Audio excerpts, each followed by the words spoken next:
First, you have some time to look at questions 1 to 4.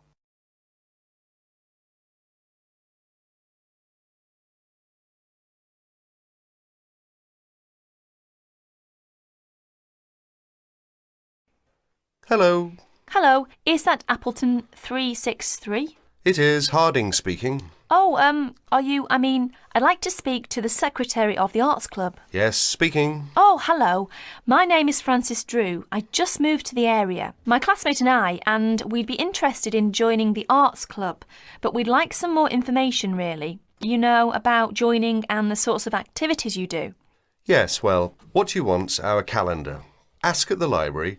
I'll make sure that there are plenty there by Thursday. That's all right for you? Yes, fine, thank you. But, would you mind telling me how much it costs to join? Membership fee for an adult is £2.50 per year, of course. What exactly does club membership entitle one to? Entitle you to? Oh, for a start, there's the club events. You get invited to them, of course. They're for members and only, they are free. What sorts of events are there?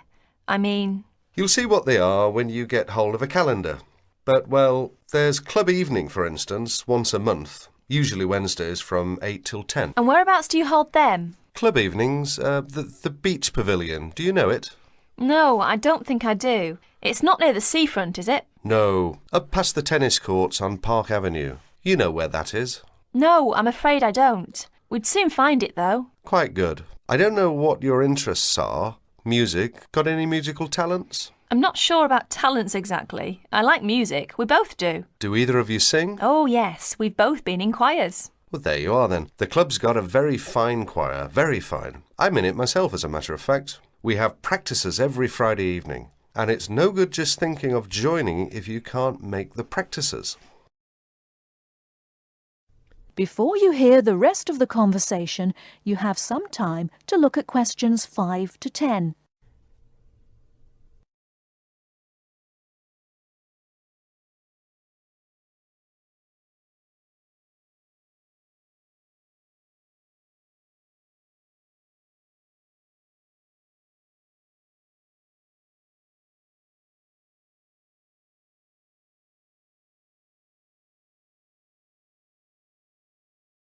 Now listen and answer questions 5 to 10.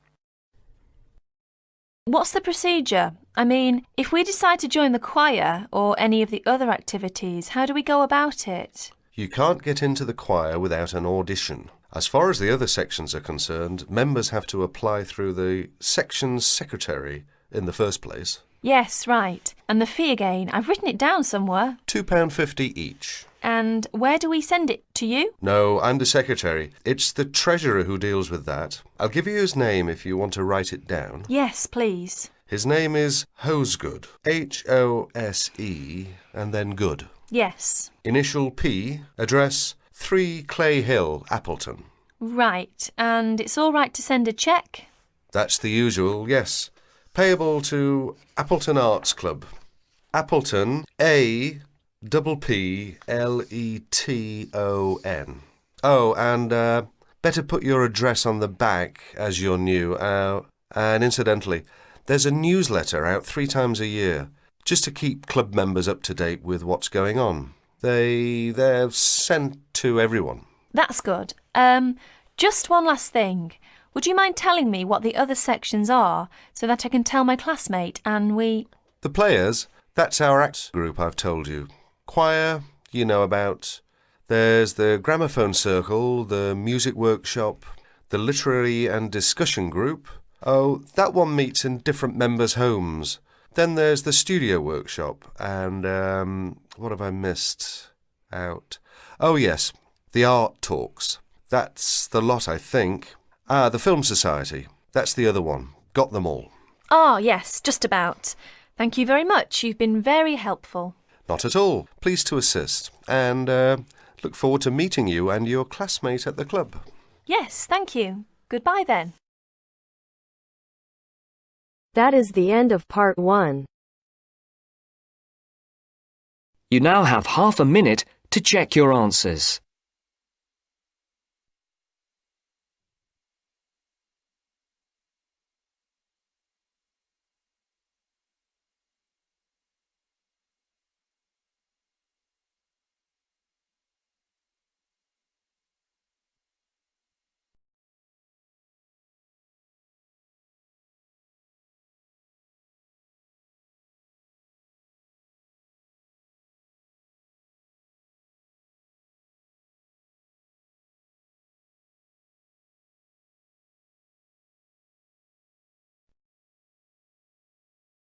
Now turns to part 2.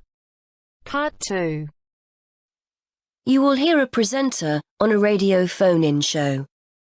The presenter is talking to a woman who was bitten by a poisonous spider. First, you have some time to look at questions 11 to 15.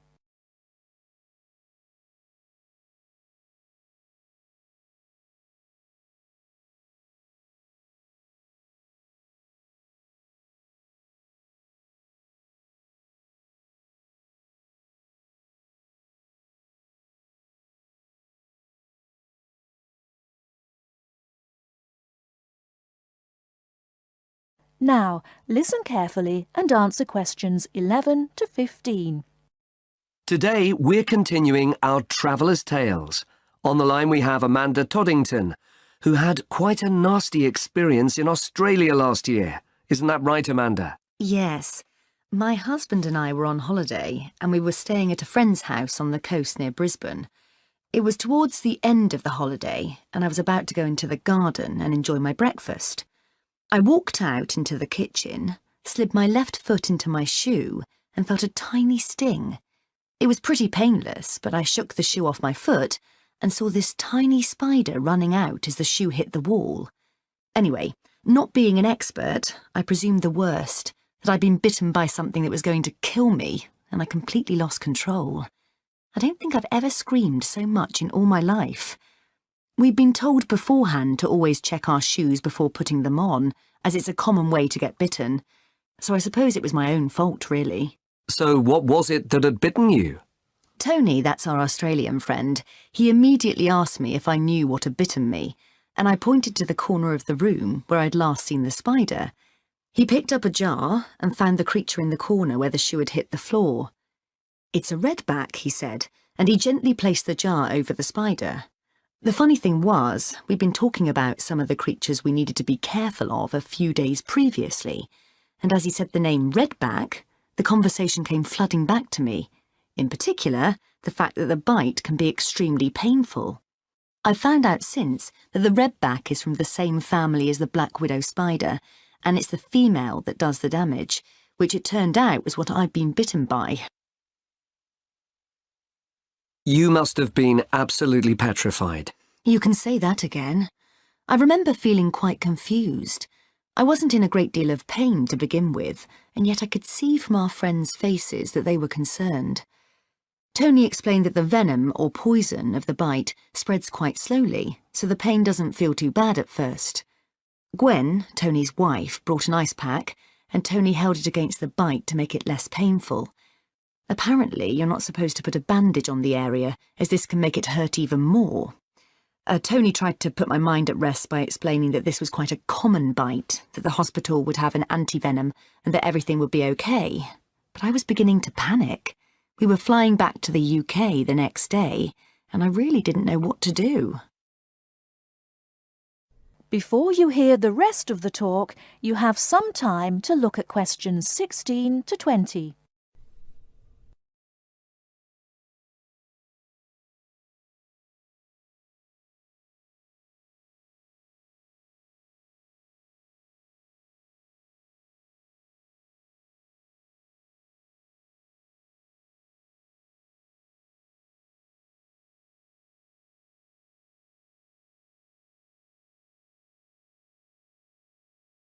Now listen and answer questions 16 to 20.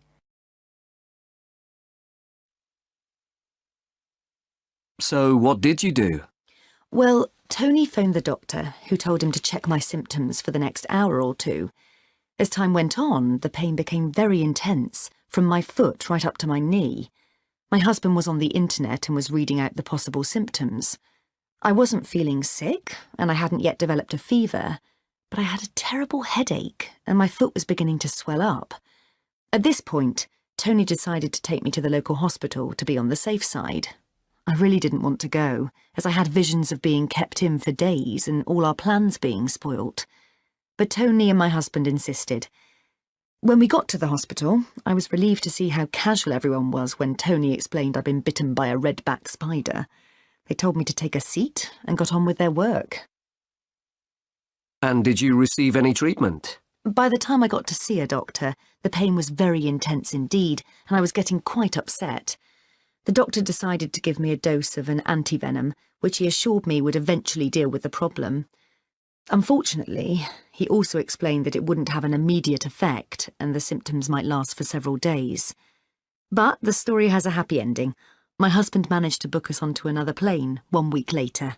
And even better news was that the symptoms of the bite finally cleared up after about 24 hours. Within a couple of days, I was back to normal again. So thanks to the spider, we managed to extend our holiday by a week.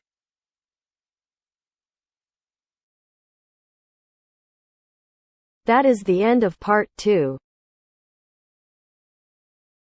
You now have half a minute to check your answers.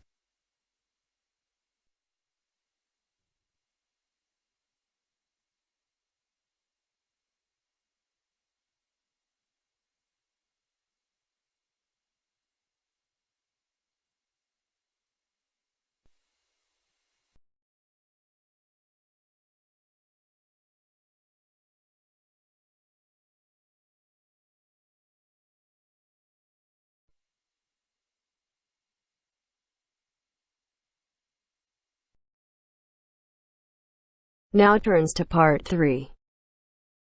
Part 3.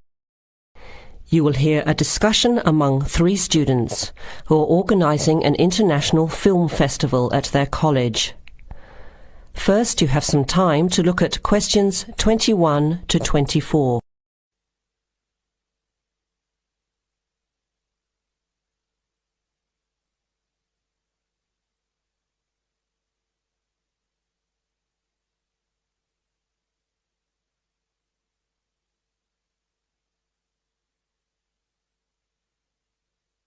Now listen carefully to the first part of the discussion and answer questions 21 to 24.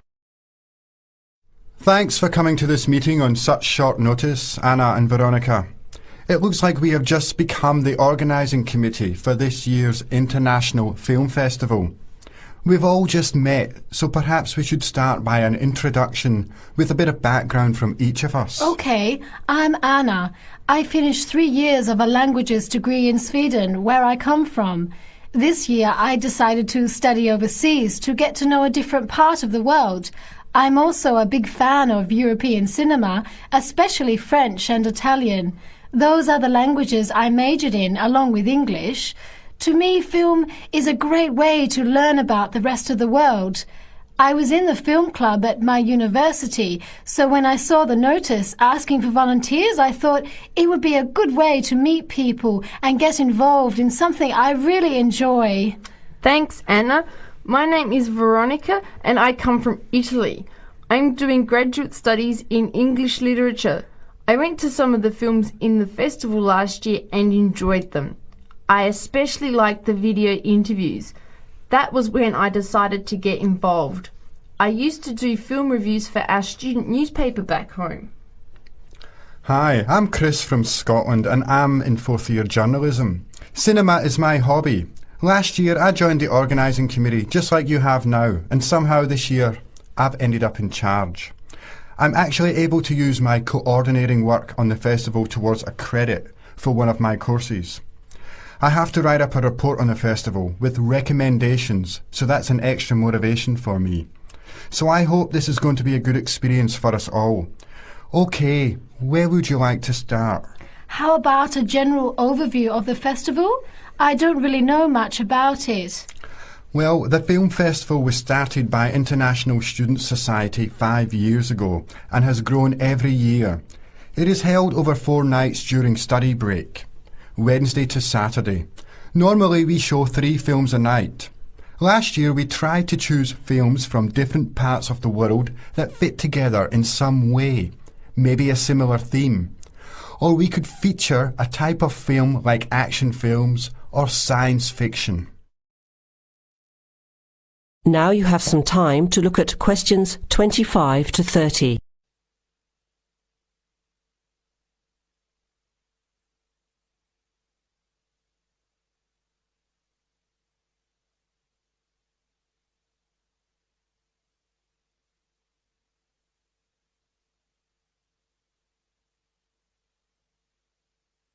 Now listen to the rest of the discussion and answer questions 25 to 30.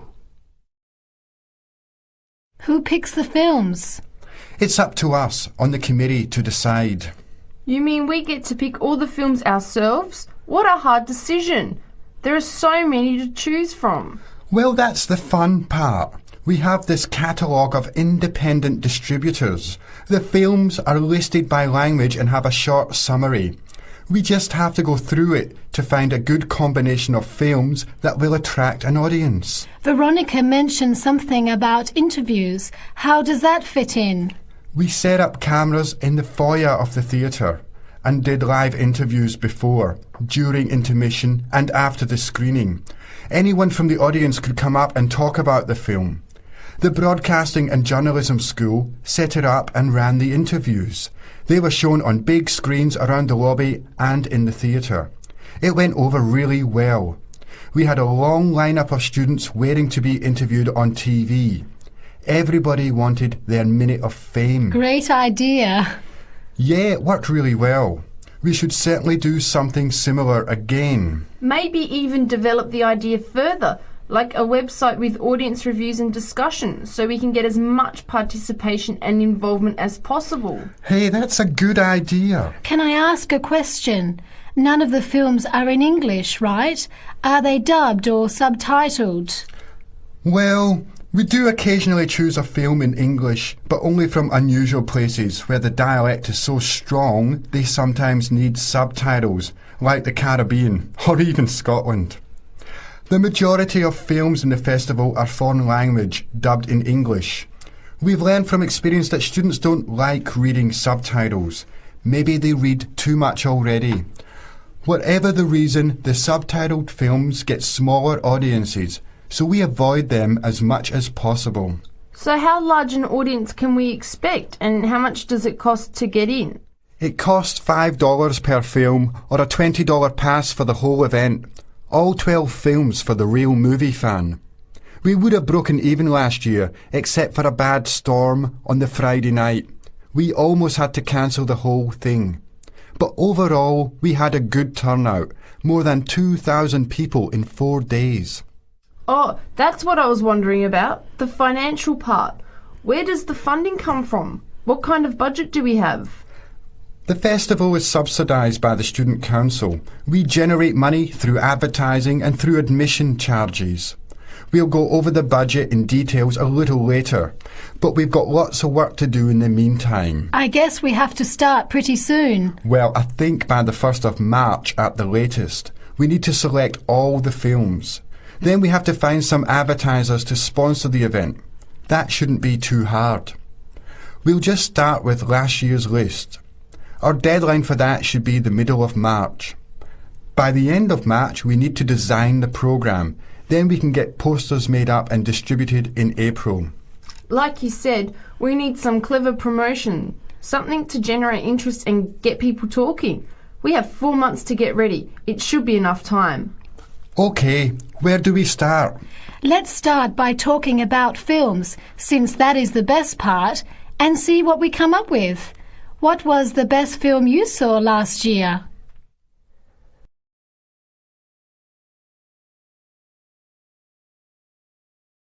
That is the end of part 3. You now have half a minute to check your answers.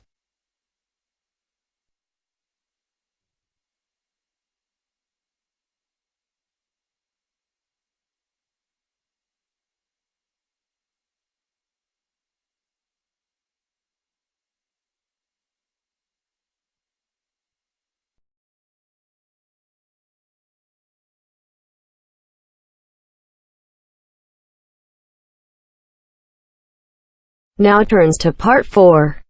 Part 4. Listen to the last part of the lecture. As you listen, complete the notes below. First, you have some time to look at questions 31 to 40.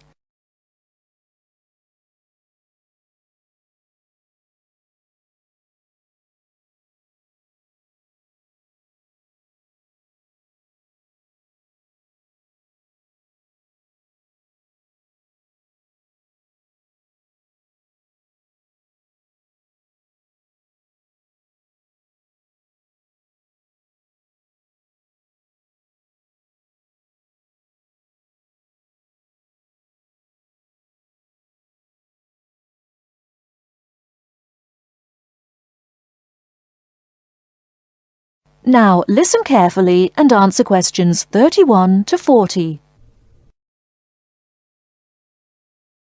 Last time I said that a lot of Irish people left the country and went to England, America and many other foreign countries. Today I'd like to talk about the emigration. The effects of immigration were not all bad. The immigrants experienced a lot of hardship in their new countries.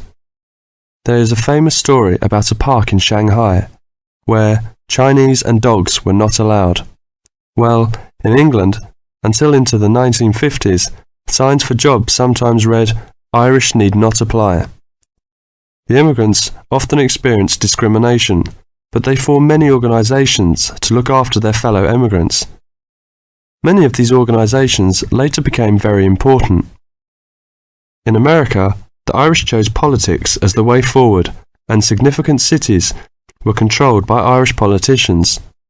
This movement reached its peak with the election of John F. Kennedy in 1960. His grandparents came from Ireland, and his election had a significant impact in Ireland, helping the process of recovery of self-confidence which we have today. Today, there are 70 million people of Irish descent living outside Ireland. In America alone, there are 40 million people, and 10 million of these people have a 100% Irish background.